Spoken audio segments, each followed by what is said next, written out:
sur la sécurité emploi-formation, parce que ça ira vite, il n'y a rien à dire, parce que c'est un concept, une notion, je ne sais pas comment appeler ça, vide. Il n'y a rien dedans.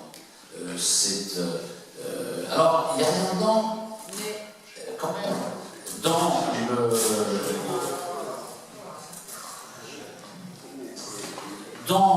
dans l'appellation elle-même, il y a des choses extrêmement dangereuses. Et le peu de choses qui ont été écrites de manière détaillée sur le sujet. D'abord, quand on accole comme cela emploi et formation, on crée volontairement ou involontairement, je ne me prononcerai pas, l'idée qu'il y a une équivalence entre l'emploi et la formation, puisque le projet est emploi et formation, et que du coup, si un certain nombre de gens sont au chômage, c'est bien parce qu'ils n'ont pas assez de formation. C'est-à-dire, finalement, ce slogan rejoint la propagande libérale depuis des années, qui explique que si un certain nombre de gens sont au chômage, il y a les paresseux, mais ceux-là on n'en parle pas, mais il y a ceux qui ne sont pas assez qualifiés, qui sont dépassés par la révolution informationnelle, patati patata. Tout ceci est faux. Est faux. Les raisons du chômage ne tiennent pas, les raisons massives de chômage ne tiennent pas à l'absence de formation des gens. Ça tient à des considérations macroéconomiques, pas microéconomiques, pas aux individus. S'il y a du chômage, ce n'est pas lié au problème d'une collection d'individus qui ne sont pas formés, qui sont paresseux, qui sont ceci, non. C'est des conditions macroéconomiques, le libre-échange, l'insuffisance du pouvoir d'achat, etc., des salaires, voilà, c'est ça les causes du chômage, c'est pas l'absence de formation. Et donc, dès le départ, il y a une erreur fondamentale. Ensuite, mettre des gens en emploi ou en formation, ça n'est pas pareil. Ça n'est pas du tout pareil, parce que le système de l'emploi aujourd'hui, certes, on met des gens en formation, notamment les jeunes, mais on connaît maintenant par cœur, ça fait 30 ans que ça dure. Les socialistes ont inventé ça en 81 et 82. Et les années qui suivent, aujourd'hui, c'est les contrats de génération. Ça ne marche pas, ça ne marche jamais, ça ne pourra jamais marcher. Pourquoi? Parce que après une formation, il faut un emploi. C'est tout. Et les gens, ça tourne, hein, on fait une petite formation, et puis on retombe au chômage, et puis on refait une formation, et puis on retombe au chômage. Nous, ce que nous proposons, qui est beaucoup plus sérieux que la sécurité emploi-formation, c'est que nous disons qu'il faut mettre les gens en emploi d'abord. Et on les forme sur place. C'est-à-dire que tout le système qui consiste à séparer les temps de formation et d'emploi, nous les remettons en cause. Illettrés, buffeurs, toutes les difficultés personnelles qu'ils peuvent avoir, qu'un certain nombre de personnes peuvent avoir, ne doivent pas être un obstacle à l'emploi. Ces personnes doivent être recrutées. Sur quoi on peut se baser pour dire ça? Sur l'expérience. Ceux qui ont vécu l'industrie des années 50, 60, 70 nous l'ont dit. Dans les industries de cette époque, il y avait quantité d'ouvriers qui étaient de gros buveurs et qui étaient illettrés, français ou non, peu importe. Comment ça se passait? Dans le meilleur des cas, bien entendu. Dans le meilleur des cas, le syndicat négociait avec la direction des heures de délégation du temps, disons, pour un certain nombre de militants syndicaux qui allaient être placés à côté de l'ouvrier buveur, par exemple, pour l'aider. Dans le cadre d'associations comme Philibre, certains connaissent peut-être, il y avait une articulation entre le syndicat et Ce qui fait qu'un certain nombre de travailleurs qui buvaient, qui étaient des alcooliques, étaient sortis de leur alcoolisme par une action liée au syndicat. Ça ne les empêchait pas de travailler, ces ouvriers buveurs. Ils ne faisaient peut-être pas la production de tout le monde, mais ils travaillaient.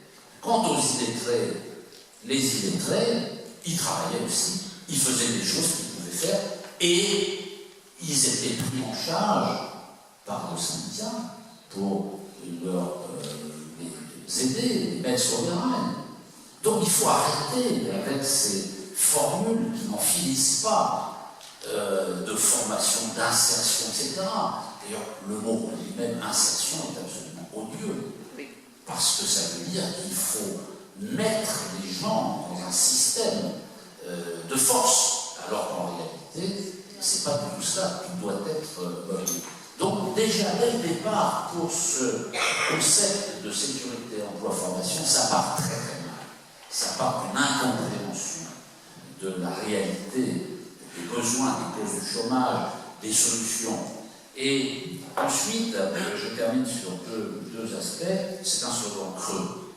Si je vous demandais de revenir là au micro et d'expliquer, puisque vous êtes communiste, vous devez donc être capable d'expliquer la sécurité, emploi, formation. Si je vous demandais de le faire, je pense que vous auriez des difficultés. Parce que, on verra, on verra si vous voulez. Mais c'est une formule sans contenu. Et puis, troisième défaut rédhibitoire, c'est qu'il y a une confusion totale entre secteur marchand et secteur non marchand. C'est-à-dire les gens qui ont inventé ce slogan ne comprennent pas la différence entre les deux et croient que l'emploi, que le seul véritable emploi noble, c'est l'emploi marchand. Et qu'on ne peut trouver de solution que dans le cadre du secteur marchand. C'est paradoxal pour les communistes, puisque précisément, ils sont contre la société marchande, en tout cas, ils devraient l'être. Alors, la différence entre les deux, je m'arrête là, c'est ce que nous développons avec la notion de droit opposable à l'emploi, c'est que les raisons de la création d'emplois dans le secteur marchand et le secteur non marchand ne sont pas du tout les mêmes. Le secteur marchand, c'est quoi? C'est le secteur privé. Comment on embauche dans le secteur privé? C'est simple. Le patron embauche, s'il a besoin d'embaucher, c'est pas plus compliqué que ça. Il a besoin d'embaucher pourquoi? Parce qu'il va avoir des commandes. S'il sent, il analyse qu'il va avoir des commandes, ou qu'il a déjà des commandes, il va embaucher pour produire ce qui permet de répondre à la demande. Donc, on ne peut pas imposer la création d'emplois artificiellement à des entreprises qui n'ont pas la production à faire. Ça n'a pas de sens. Et donc, comment favoriser l'emploi dans le secteur marchand? D'abord par des mesures protectionnistes, dans le cadre de la charte de la femme, évidemment. Mesures protectionnistes suivies d'une politique de substitution aux importations. C'est hyper classique. On fait la liste des importations industrielles, très vaste, sur des produits d'ailleurs assez simples, produits bruns, produits blancs, etc. Et puis, on engage une politique de substitution aux importations. Et pendant qu'il y a la montée en charge de cette politique, il y a des mesures protectionnistes. Mais ça, la sécurité emploi formation, comme le PCA d'ailleurs, ça c'est le diable, le protectionnisme. C'est le diable. Alors, évidemment, ils s'enferment, ils ne peuvent pas trouver de solution. Et puis, le secteur non marchand, c'est quoi? C'est les services, c'est les trois fonctions publiques. L'État, les hôpitaux publics, les collectivités locales, ce sont des associations, 800 000 emplois. Bon, bref. Et c'est quoi la production du secteur non marchand? C'est la production de valeurs d'usage. Dans le secteur privé, c'est des valeurs d'échange.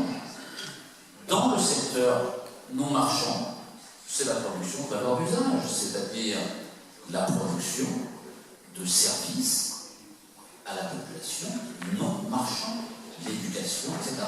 Et sur quoi on crée des emplois? Sur la réponse aux besoins. C'est-à-dire, on parle des besoins de la population. Et l'emploi n'est pas déterminé par les mécanismes du marché, mais par la délibération publique. C'est la délibération publique qui fait qu'on va identifier tel et tel besoin auquel on répondra pour la création d'emplois, essentiellement non marchands, mais également marchands. Voilà, ça, nous, c'est le projet qu'on développe. Le projet du PCF, on ne le connaît pas. Ils n'ont jamais rien dit comment ça marchait, combien ça coûte, les processus juridiques, organisationnels, etc. Donc voilà, tout ça, c'est évanouissant. Donc, venez nous expliquer ces personnes-là. Et la sécurité en information n'en dit rien. Or, c'est le problème.